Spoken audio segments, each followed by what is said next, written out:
আসসালামু আলাইকুম সম্মানিত ভিউয়ার্স এবং প্রবাসে প্রত্যাশী ভাই বোনেরা, আসসালামু আলাইকুম। আশা করি সকলে ভালো আছেন। তো আমি আজকে আপনাদের সামনে আসছি কিছু গুরুত্বপূর্ণ বিষয় নিয়ে আলোচনা করব। সেটা হচ্ছে ইউরোপের দরজা কি বন্ধ হয়ে যাচ্ছে? না, ইউরোপের দরজা বন্ধ হচ্ছে না, তবে কাজের গতি অনেকটাই কম। আগে যত সহজে যেতে পারতো মানুষ, তত সহজে এখন যাওয়া যাচ্ছে না। বিষয়টা হচ্ছে এরকম, যেখানে লোক দরকার 1 লক্ষ ভিসা, সেখানে আমরা ভিসা পাচ্ছি মাত্র সারা বাংলাদেশ মিলে ভিসা পাওয়া যাচ্ছে অনলি 300 বা 400। ভিসা হচ্ছে, তবে খুব কম। যেখানে 1 লক্ষ ভিসা প্রয়োজন, সেখানে ভিসা হচ্ছে 200 থেকে 300 ভিসা। তো এইরকম একটা পরিস্থিতি আর কি, যার জন্য আমরা বিকল্প চিন্তা করতেছি। আমরা এখন বর্তমানে সবাই চিন্তা করতেছি রাশিয়া, কিরগিজস্তান, উজবেকিস্তান, মঙ্গোলিয়া, এইসব দেশে আমরা বর্তমানে ইউরোপের যাত্রীদেরকে পাঠাচ্ছি। ওখান থেকে আমরা খুব সহজেই বৈধভাবেই আশা করি ইউরোপে নিতে পারবো। তো আসেন আজকে মূল কী কী বিষয় নিয়ে আলোচনা করব, সেই বিষয়গুলো আজকে জানি। আজকে আমরা আলোচনা করব কিরগিজস্তানে আসলে লোকজন কেমন আছে, কি কি কাজ আছে, কিরগিজস্তান দেশটা কেমন, কিরগিজস্তানে কাজের চাহিদা কেমন, কিরগিজস্তানে বেতন কত টাকা, এবং কিরগিজস্তান থেকে কি অবৈধভাবে কোনো দেশে যাওয়া যায় নাকি বৈধ পথে যেতে হয়, এবং রাশিয়া থেকে কি বৈধভাবে যাওয়া যায় কিনা, উজবেকিস্তান, মঙ্গোলিয়া এসব দেশ থেকে বৈধভাবে যাওয়া যায় কিনা, আজকে আমরা এইসব গুরুত্বপূর্ণ বিষয় নিয়ে আলোচনা করব। আমরা অনেকেই অনেক রকম কথা শুনে থাকি, অনেকে অনেক রকম মানে শুধু শুনি, কেউ দেখি না। এই এই বিষয়গুলো আজকে আপনাদের সামনে আমি ক্লিয়ার করব। কিরগিজস্তান দেশটা আসলেই কেমন, কিরগিজস্তানে আমাদের যারা শ্রমিক বর্তমানে আছে তারা কি ভালো আছে কিনা, বা যারা নতুন করে যাচ্ছে তারা কি কাজ পায় কিনা, এই সব বিষয় নিয়ে আলোচনা করবো। আর আপনারা ভালো করে জানেন, আমি নিজে না দেখে কোনো বিষয় নিয়ে কারোর সাথে কথা বলি না। আমি আগে একটা দেশে যাই, যাওয়ার পরে ওই দেশ সম্পর্কে আগে জানি, ওই দেশের শ্রমিকগুলা কেমন আছে বিস্তারিত শোনার পরে, জানার পরে তারপর আমি আপনাদের সাথে সকল বিষয় নিয়ে আলোচনা করি, বুঝছেন? তো আজকে আমাদের যাত্রা পথ হচ্ছে কিরগিজস্তান। আমরা আজকে কিরগিজস্তান যাচ্ছি।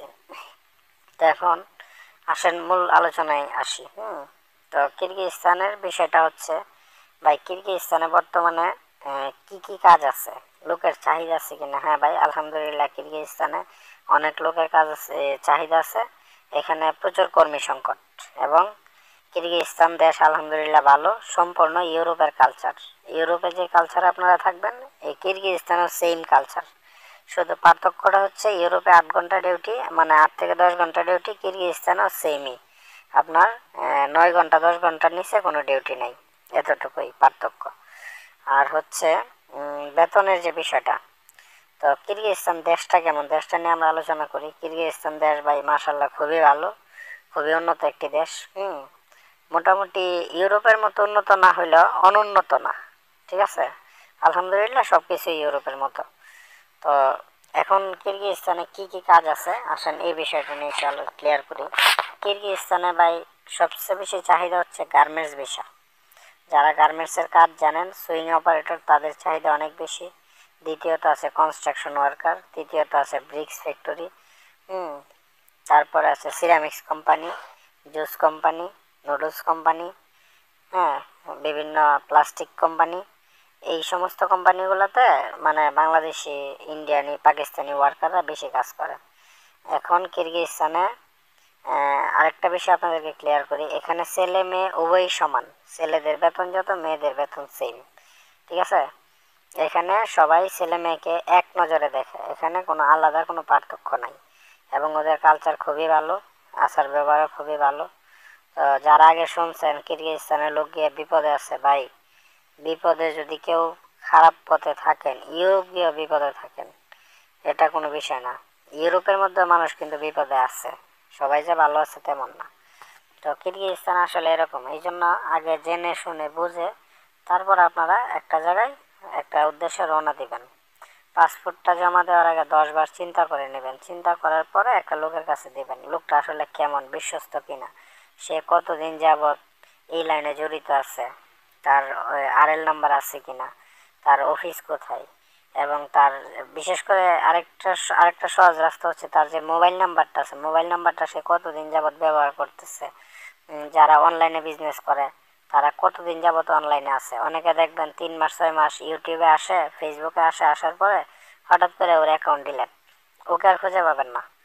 তো এই সমস্ত লোকের কাছে কেউ যাবেন না। আগে দেখবেন তার অনলাইন অ্যাকাউন্টটা, মানে বিশেষ করে ইউটিউব, ফেসবুক, এগুলা কতদিন যাবত সে ব্যবহার করতেছে, ওটার উপরে নির্ভর করে লোকটা আসলে ভালো না খারাপ। কেউ যদি বাটপার হয়ে থাকে বা কোনো অসৎ উদ্দেশ্য থাকে তাহলে তার 1 বছর, সর্বোচ্চ গেলে 1 বছর, এর বেশি তার অ্যাকাউন্ট থাকবে না, তার মোবাইল নাম্বারও থাকবে না। আর এই জন্য এসব জিনিসগুলো ভাই আপনারা যাচাই করে নেবেন। তা এখন আসেন কিরগিজস্তানে টাকা খাওয়ার পরিবেশ কেমন ভাই? টাকা খাওয়ার পরিবেশ আলহামদুলিল্লাহ সম্পূর্ণ ইউরোপের মতোই। টাকা খাওয়া খুবই ভালো। থাকার পরিবেশ ইনশাল্লাহ ওই বাংলাদেশের মতো না যে এক রুমে 10 জন 20 জন থাকবেন, এরকম না। এখানে এক রুমে সর্বোচ্চ 2 জন থাকতে পারবেন। এবার আসেন খাওয়ার বিষয়টা। খাবারের বিষয়টা বেশিরভাগ কোম্পানি দিয়ে থাকে, অধিকাংশই কোম্পানি দেয়। যদি কোম্পানির খাবার আপনার ভালো না লাগে সেক্ষেত্রে আপনি নিজেও খাবার কিনে খেতে পারবেন, কোম্পানি আপনাকে আলাদা টাকা দিয়ে দিবে। এবার আসেন বেতন কেমন পড়ে ভাই? সুইং অপারেটরের বেতন 500 থেকে $650 হয়ে থাকে। কনস্ট্রাকশন ওয়ার্কারদের বেতন 600 থেকে $750 হয়ে থাকে। হুম। এবার আসেন যারা বিভিন্ন কোম্পানিতে, নুডলস ফ্যাক্টরি বা অন্যান্য ফ্যাক্টরিতে, তাদের স্যালারি হয়ে থাকে 450, 400 থেকে $450, এরকম স্যালারি হয়ে থাকে। আর সবগুলাই কিন্তু কোম্পানি থাকা খাওয়ার ব্যবস্থা করে থাকে। তো কিরগিজস্তান দেশটা আসলে খুবই উন্নত। এই যে আমি একটা রাস্তা দিয়ে যাচ্ছি, আপনাদেরকে দেখাচ্ছি, দেখেন রাস্তার পরিবেশ কত সুন্দর। মানে এটা ইউরোপ আর কিরগিজস্তানের মধ্যে কোনো পার্থক্য পাবেন না, মানে একই কালচার। তো এই জন্য ভাই আসলে কে কে শুনছেন জানি না, হ্যাঁ অনেকে খারাপ মন্তব্য করে, অনেকে খারাপ কিছু চায়, এই জন্য আপনাদেরকে বলে না। এবার আসেন আমরা কি ইউরোপ কিভাবে যাব? বা ইউরোপ বৈধভাবেই যেতে পারবেন, সেটা হচ্ছে বাংলাদেশের সিস্টেমে। যদি আপনি নন সেনজেনে ঢোকেন, যেগুলোতে আপনার এম্বাসি ফেস করা লাগে না, আপনি পাসপোর্ট জমা দিবেন, পাসপোর্টের স্ক্যান কপি দিবেন, পাসপোর্ট আপনার সাথেই থাকতে হয় কিরগিজস্তানে। আপনি পাসপোর্টের স্ক্যান কপি দেবেন, ছবি দিবেন, অফিসে আসবেন, লেনদেন বাংলাদেশ থেকে করতে পারবেন, এদেশ থেকে করতে পারবেন। হুম। তারপরে আপনার যখন অ্যাপ্রুভাল আসবে তখন আপনি পাসপোর্টটা জমা দিয়ে যাবেন অফিসে। আমাদের কিরগিজস্তানের অফিস আছে, অফিসে জমা দিয়ে যাবেন। রাশিয়াতে আমাদের অফিস আছে। জমা দেওয়ার পরে আমরা আপনার পাসপোর্ট নিয়ে ওখানে ভিসা স্টাম্পিং হওয়ার পরে আপনি কিরগিজস্তান থেকে ইউরোপে ফ্লাইট করতে পারবেন। ধরেন সার্বিয়াতে আপনার এম্বাসি ফেস করা লাগে না। তারপরে আরও কিছু দেশ আছে, এগুলো এম্বাসি ফেস করা লাগে না।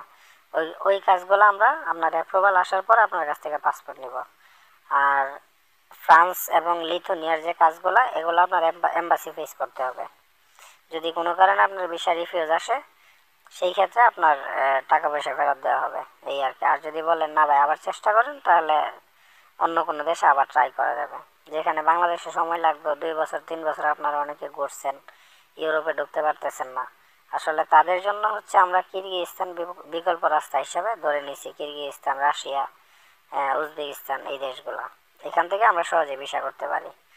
তো এই জন্য ভাই আমি মনে করি বাংলাদেশে 3 বছর 4 বছর না ঘুরে আপনারা কোনো একটা দেশে আপাতত চলে যান, যদি প্রবাসে যাওয়ার ইচ্ছা থাকে। আর যদি মনে করেন না ভাই আমার আরও 5 বছর দেরি হোক, আমি সরাসরি ইউরোপে ঢুকবো, সেটা ভিন্ন কথা।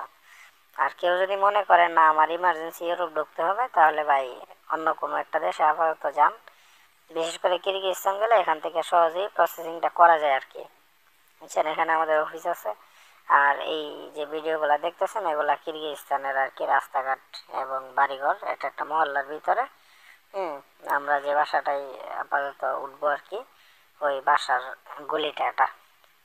বুঝছেন, এখানে আর অনেক বাংলাদেশিরা থাকে আশেপাশে। তো এই জন্য এরিয়াটাই আমরা চুজ করছি আর কি। এটার নাম হচ্ছে আলমউদ্দিন বাজার। আলমউদ্দিন বাজার এরিয়াতে অনেক বাংলাদেশি থাকে। কেউ বিপদে পড়লে এই এলাকায় আসলে অন্য বাংলাদেশিরা সহযোগিতা করে, এতটুকুই আর কি।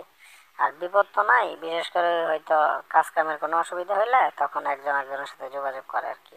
আমরাও কাজ কাম রেডি করে দিই, আমাদের কাছে ইনশাল্লাহ যথেষ্ট ডিমান্ড আছে। তো আশা করি আমার ভিডিওটা বুঝতে পারছেন। তো যদি কোনো কিছু না বুঝে থাকেন ইনশাল্লাহ অবশ্যই আমাকে আপনারা কমেন্টস করবেন, আমি আপনাদের সম্পূর্ণ উত্তর দেওয়ার চেষ্টা করব। আর স্ক্রিনে এবং ডেসক্রিপশনে আমার মোবাইল নাম্বার দেওয়া থাকে, ওটা আমার হোয়াটসঅ্যাপ নাম্বার। আমার হোয়াটসঅ্যাপে সবাই যোগাযোগ করবেন। মোবাইল নাম্বার তো আর কন্টিনিউ খোলা থাকে না, যেহেতু বিভিন্ন দেশে আসা যাওয়া থাকে আমার। সেই জন্য আপনারা হোয়াটসঅ্যাপে অবশ্যই আমার সাথে যোগাযোগ করবেন। আশা করি সকলে বুঝতে পারছেন। তো আজকের ভিডিও এতটুকুই। তো এর মাঝখানে যদি কারো কোনো মন্তব্য থাকে অবশ্যই কমেন্টস করবেন। আর যদি কেউ আসতে চান তাও আমার সাথে যোগাযোগ করবেন। বাংলাদেশে আমাদের অফিস আছে, বাংলাদেশে আমার বিভিন্ন জায়গায় এজেন্ট আছে। আমি তাদের সাথে যোগাযোগ করাই দিব, সমস্যা নেই। আমার কাছে বেশ কিছু ডিমান্ড আছে, প্রতি ভিডিও শেষে আমি কিছু ডিমান্ড দিই, আপনারা জানেন। তো আজকেও দিলাম। এই রোমানিয়াতে কিছু নিয়োগ আছে, তারপরে কিরগিজস্তানে নিয়োগ আছে। যদি কেউ মনে করেন আসবেন অবশ্যই আমাকে হোয়াটসঅ্যাপে নক দিবেন। আশা করি সকলে বুঝতে পারছেন। সবাই ভালো থাকবেন, সুস্থ থাকবেন। আপনাদের প্রবাস যাত্রা শুভ হোক এই প্রত্যাশায়। আসসালামু আলাইকুম। বিবাট পর